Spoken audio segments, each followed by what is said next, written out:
Hello everyone, welcome back to my channel. Tomato పచ్చడి చేస్తున్నానండి.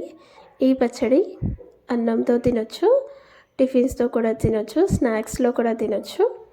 ఇడ్లీ, దోశ, వడ, పునుగులు, మిర్చి బజ్జీ వీటితో కూడా తినొచ్చండి. చాలా టేస్టీగా ఉంటుంది. ఎలా చేయాలనేసి చూసేద్దాం.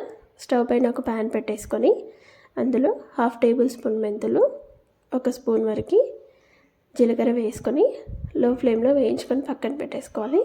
అదే ప్యాన్లో ఆయిల్ వేసి మనం టమాటోస్ తీసుకున్నాం కదా, దానికి సరిపడా పచ్చిమిర్చి వేసుకొని వేయించుకోవాలి. అవి వేగిన తర్వాత కట్ చేసి పెట్టుకున్న టమాటోస్ కూడా వేసుకోవాలి.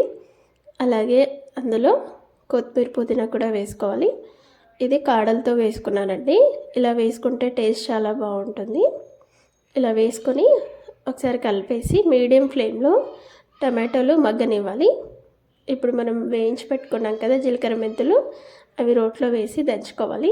మిక్సీలో వేసినప్పుడు టమాటో సాఫ్ట్గా ఉంటాయి కాబట్టి తొందరగా మెత్తపడిపోతాయి. ఇవి అలాగే ఉంటాయి, అందుకనేసి ఒకసారి దంచి వేసుకోవాలి. ఇంకా టమాటోస్ కూడా దగ్గర పడ్డాయి కదండి, చూడండి ఉడికిపోయాయి. ఇంకొద్దిగా దగ్గర పడిన తర్వాత ఇప్పుడు మనం అందులోకి చింతపండు వేసుకోవాలి. కొద్దిగా చింతపండు, అలాగే వెల్లుల్లిపాయలు కూడా వేసుకోవాలి. ఇవి వేసుకొని ఒకసారి కలిపేసుకోవాలి. చింతపండు కొద్దిగానే వేసుకోవాలండి. ఆల్రెడీ టమాటోస్ పుల్లగా ఉంటాయి కాబట్టి ఎక్కువేం పట్టవు. ఇంకా స్టవ్ ఆఫ్ చేసుకుంటే మనకి చింతపండు కూడా వేడికి మెత్తబడుతుంది. ఇప్పుడు పూర్తిగా చల్లారిన తర్వాత మిక్సీలో వేసుకొని మనం గ్రైండ్ చేసుకోవాలి. మిక్సీ గిన్నెలోకి తీసుకొని అందులోనే మనం దంచి పెట్టుకున్న జీలకర్ర, మెంతుల పొడి ఉంది కదా, అది వేసుకోవాలి. అలాగే సాల్ట్ కూడా వేసి మెత్తగా గ్రైండ్ చేసుకోవాలి. చూడండి, ఇది మొత్తం గ్రైండ్ చేసి పెట్టుకున్నాను. పచ్చడి రెడీ అయిపోయింది కదండి. అందులోకి పోపు వేసుకుందాము. స్టవ్ పైన ప్యాన్ పెట్టేసుకొని ఆయిల్ వేసి జీలకర్ర, ఆవాలు, ఎండుమిర్చి, కరివేపాకు కూడా వేసుకొని అవన్నీ వేగనివ్వాలి.